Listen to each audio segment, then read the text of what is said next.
Hello, Stan Beardy is my name. Welcome to podcast Voices of Progress. We'll be talking about challenges and opportunities for First Nation entrepreneurs and partnerships with mainstream business and investors. And today we're going to look at the Indian Act's impact on First Nation business development, acknowledgement of the historical context shaping First Nations entrepreneurship.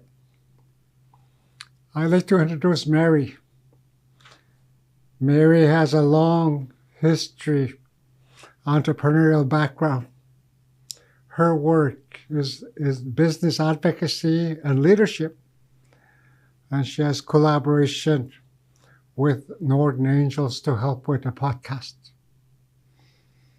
And it is my privilege to introduce Stan. Stan has a long entrepreneurial background, which has been in for a number of years. And then he's continued on to business advocacy and leadership. And together we're working on these podcasts with Northern Ontario Angels. So today, we'll be talking about the Indian Act and why it matters in business development for First Nation people. The Indian Act's purpose has total control over First Nation reserves and First Nation people. It has restricted policies on land use, legal representation, economic participation. We never had the right to vote until 1960 as First Nation people. We were not recognized as human beings, until 1960. So it's very important that we acknowledge history as we begin to move forward towards truth and reconciliation. And I'm really pleased that Stan is with me, that we are going through this. Through his leadership of the Chief of Muskrat Dan, Nishnawbe Aski Nation Grand Chief, and the Ontario Regional Chief. Also Stan's abilities to build relationship and foster economic partnerships. And so we're looking at this from the framework of the lack of education about barriers in the mainstream business and the necessity of understanding these historical restrictions to foster partnerships and economic growth. So today, we're very fortunate to have a special guest. His name is Colin French. Colin is from Nishnawbe Aski Development Chippewas of Thames. At the present time, he's a business development officer at EFNA, Independent First Nations Alliance. So with that, we'll ask Colin to work with us on this. And if I can ask the first question, because I'm quite assuming that this is on everybody's mind, can you address the misconception about the Indian Act that provides easy money for First Nation entrepreneurs? Can you explain that? Well, sure. First off, I'd like to say bonjour and ani, and thank you for having me on this wonderful podcast today. It's an honor to be one of the guests on this podcast. So thank you to Chief Beardy and yourself, Mary, for having me on.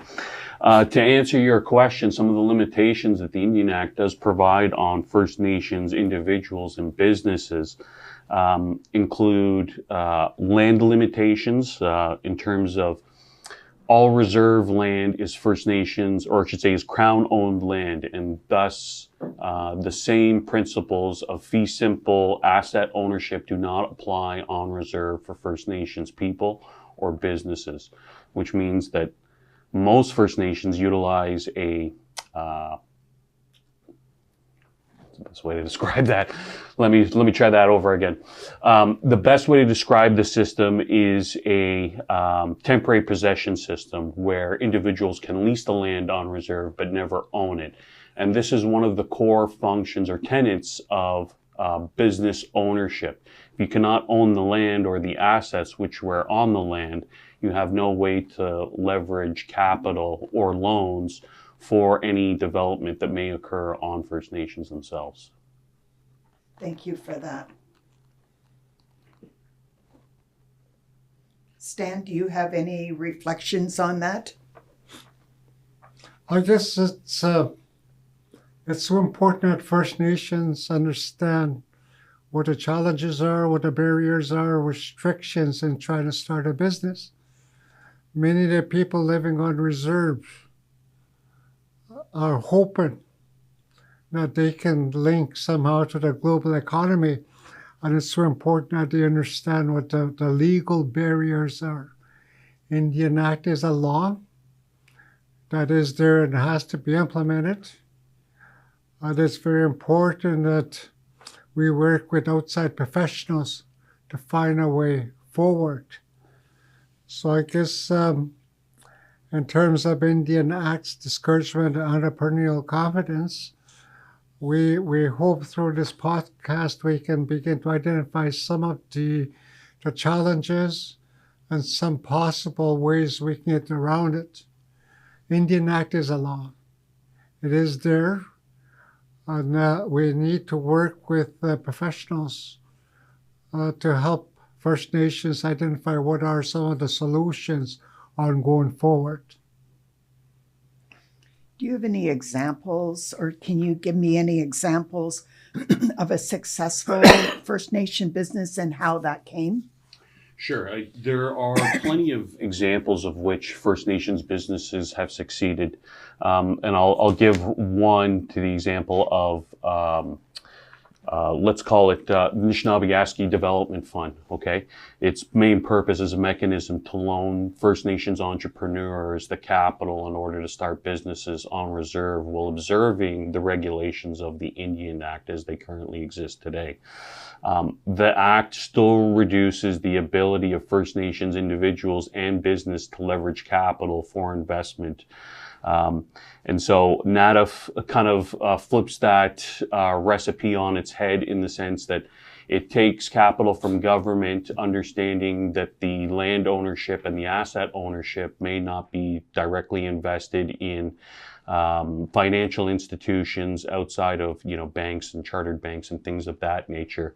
But NADF then becomes the mechanism with which to help entrepreneurs in First Nations communities prosper and access needed capital for growth and expansion when it's needed.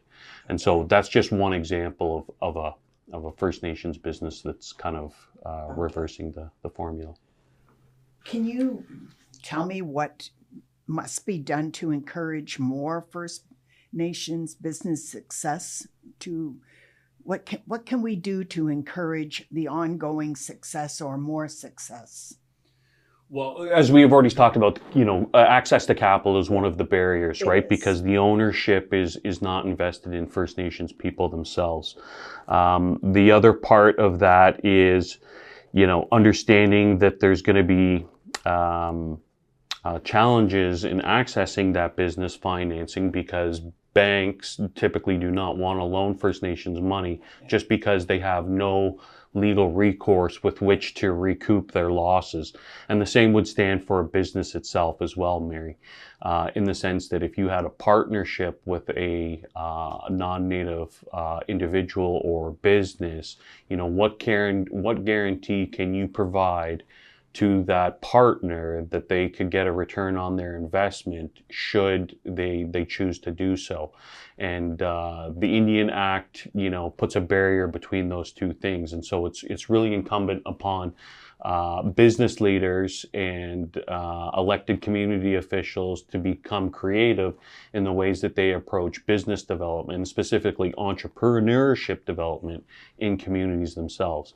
And so, historically too, First Nations have been subject to mobility restrictions in community as well, through a pass system, through our previous versions of the Indian Act. And those limitations, I would say, has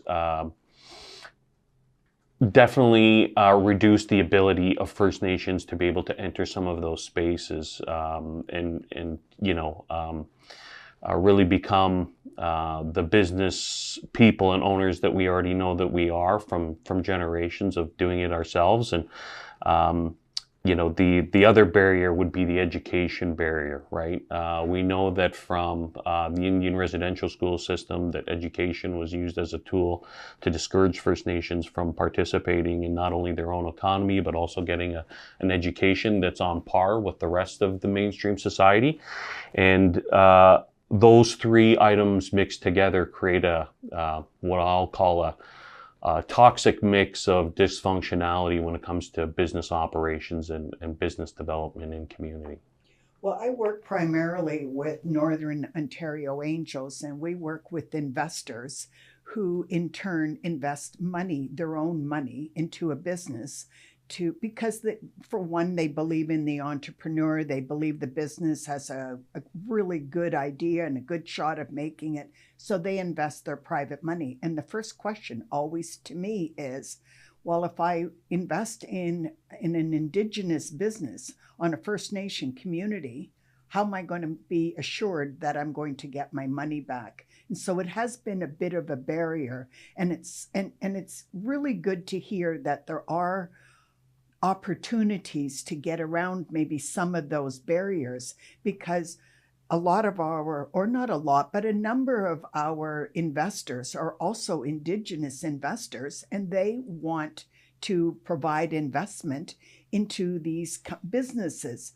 And so we need to look at creative ways to make that work. Right, absolutely. In a typical business relationship, you might secure that partnership maybe with a home or a car or something of value. When those assets are located on reserve, it does make it difficult to leverage that same type of financial ability for the business itself. And so, again, just another barrier of the Indian Act kind of projecting itself onto what businesses can do legally on reserve. Because at the end of the day, we don't want to restrict those opportunities, and we don't want to put ties down on the entrepreneur in a First Nation community when they have a brilliant business idea, and we want to encourage that success because that's where our growth comes from. Absolutely.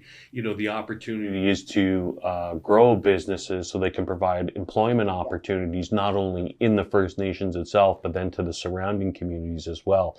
And we know that from certain First Nations, and I'll use Fort William as an example, as we're in Thunder Bay today. Fort William is located close to the municipality of Thunder Bay and sees a lot of crossover business from both the city and the First Nation back and forth. And so there's a symbiotic relationship between the businesses in the First Nation and the city. And that's something that's allowed the community to thrive in certain ways, right?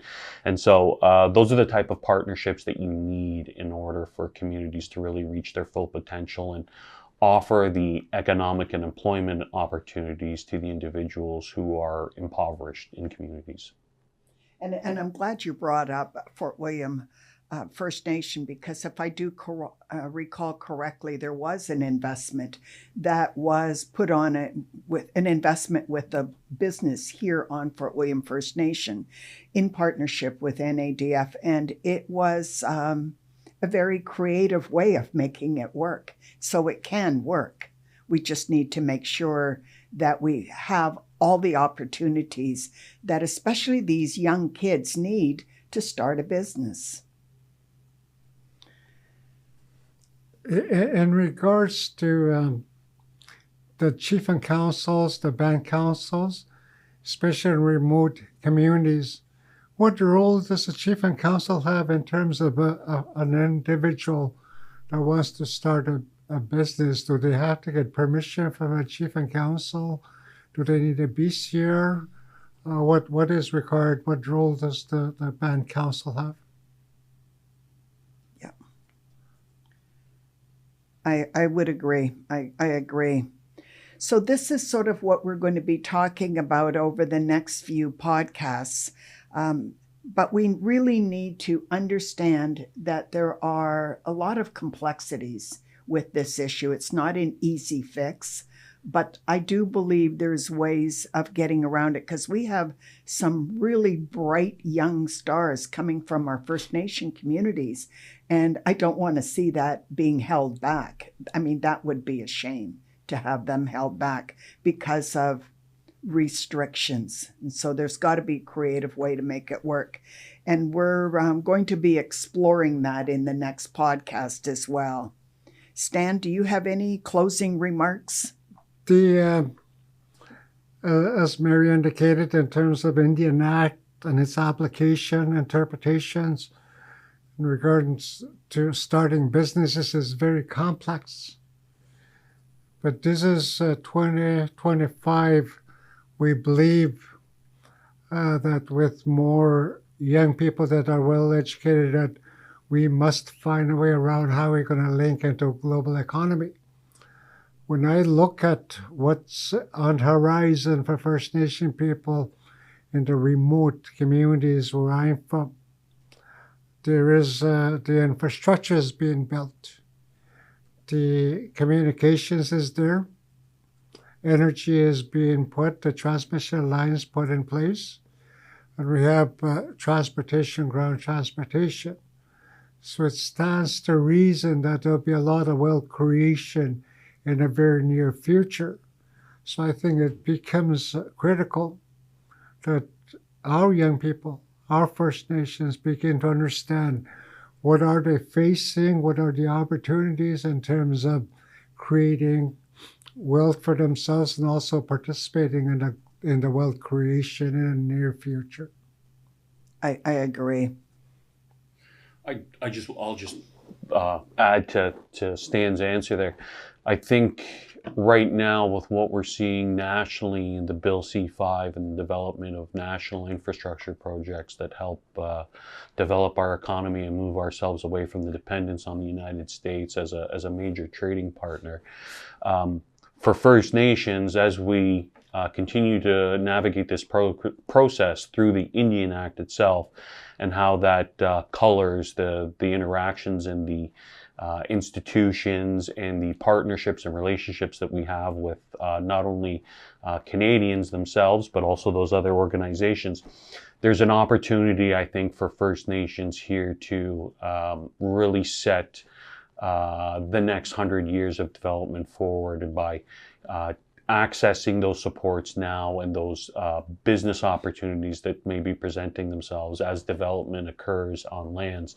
And I think we can all agree probably around the table that, First Nations do not want to see a return of Indian Act style regulations that restricts our mobility, restricts our lands, doesn't allow us to leverage it for our own financial benefit and development, and creates the necessary infrastructure so that our people and our communities can grow and thrive and contribute in a meaningful way to the Canadian economy. I agree, because over the 45 years that I've known Stan, we've talked, some about his early start in entrepreneurship, and he may not have recognized that that is actually a business, and you actually were able to provide an income for your families. And the businesses may be different today, but they're still very relevant. The businesses are their businesses, and we need to be able to put in place whatever support the business needs to grow and to create jobs, to sustain an economy within their communities. You shouldn't have to move away from your communities if your business can thrive there. What you need is certain supports that should be there for you. Absolutely, and that includes the infrastructure, right? Exactly. The education of young children and young adults who may be entering the workforce. As the economy grows, we're going to need more educated, more skilled individuals who can join the workforce and contribute to help improve productivity in Canada. That's right. And infrastructure like broadband and whatever is all coming in place now, so that way a lot of those things can happen. So again, the next episode, we will be talking about solutions to the Indian Act, barriers that solutions to those barriers, and how we can overcome some of them. In the meantime, you're listening to Voice in Progress. I would really like to acknowledge Northern Ontario Angels for the support for this, but also very much the support from NADF. Without this podcast and the support of NADF, this would not happen. So I thank you for listening to this, and hopefully we will see you at the next one. Thank you again. Thank you. Okay, thank you.